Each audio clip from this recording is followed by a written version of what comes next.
Can you please tell us your name, age, how many kids you have, and who's interviewing you? Sure. So my name is David. I'm 54. I have two kids, and my oldest son, Jermaine, is interviewing me. You were born in Mexico. Tell me, how was it like growing up in America and Mexico? Well, I was born in Mexico, that's true, but we immigrated to the United States maybe when I was 2 years old. So I don't remember being a child in Mexico. However, I did go back and go to school when I was a teenager there for a few years. Life is very different, or was very different in the 80s in Mexico than what it is now over there. There was a lot of freedom. It was a lot of being able as a teenager to do what you wanted to do. You could ride the bus, walk, take a taxi at 2 o'clock in the morning, and it wasn't dangerous. It wasn't out of the ordinary. Going out and partying with friends was a lot different than here in the United States. Here in the United States, life is a little bit more regulated and constrained. It takes a lot more planning. It's the availability of just kind of being out there isn't as wide as it is here in Mexico. There's just a lot more freedom back then. What were your thoughts when you received the news that you were going to be a father? I was excited, and then you get nervous, and then you get scared, and then you get excited, and then nervous and scared. Now you're responsible from one day to the next for another human being and not just yourself. So it kind of changes your perspective on things. But I was excited, nervous, and scared. What was the first year of fatherhood like? Nervous, excited, and scared. Kids don't come with manuals, so you kind of have to learn it as you go. I think I changed one diaper, and that was scary. You were pretty good at getting that diaper dirty.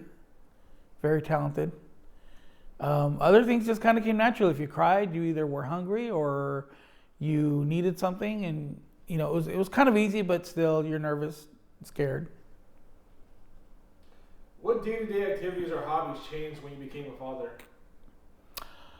Oh wow, that's a big one. I think that what changes day to day once you become a parent is that your own likes and passions and things that you want to do automatically kind of just get lower on the list. And so it's no longer about you, and now it's no longer about me, and it's about somebody else. So you kind of have to put whatever you want to do in life or whatever you want to accomplish or the things that you want on the back burner until the needs of other people are met. In this case, you. What was your favorite memory of us as father and son? And was it selling my Pokemon cards? You didn't use them when I didn't sell them. Mom had you sell the Pokemon cards. I was against it, but anyways. Okay, what was the question again? What was your favorite memory of us as father and son? Favorite memory, okay. It goes with a little bit of a backstory, but it was teaching you how to ride a bike. And the backstory is that you've always been very literal. You were always done what you were told. You always did what you were told.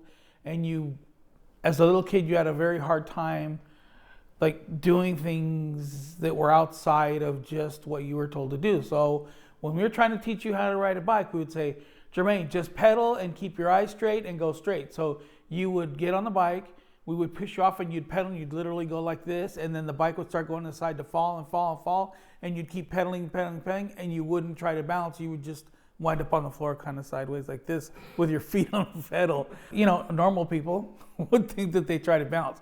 The other one that I thought was really funny was one time you ran over a car at your birthday party. And normally a car runs over you, but nope, you had finally learned how to be on the bike. You were riding down the driveway and there was a car coming, and it was at your birthday party. Everybody started yelling and you just kept going and going and you ran into the car. So, there's quite a few like that, but they all have to do with you being very stringent and straight and being literal. This is a very important interview. I don't want you to make up memories. I'll get Mother here to prove them. What advice would you give to a new father in today's day and age? Today's day and age advice. Take it as it comes. It's a very different time and era, but you've got to take time to enjoy it. You've got to take time to it's not just how people say all about guiding and providing direction and recommendations and opinions. You have to take time to kind of step outside of it and have fun and do things. And we always tried to do things that were fun as much as we could, and kind of step out of that so that you're not just always stuck in the whole mom and dad role. And one biggest advice is probably, you're not your child's friend, you're your child's parent / friend. And so you have to really lean on that role and you know which role to step into when it's needed, but it's not always you're their friend. Final question, where are you guys hiding my Game Boy? Your Game Boys, I think both of yours and your brother's, who's working behind the camera, I think I just saw your Game Boys. We just moved from one house to the other, as you guys know. I think your Game Boys are hidden somewhere else in the new house. But you won't have access to them because they're hidden even further than they were before.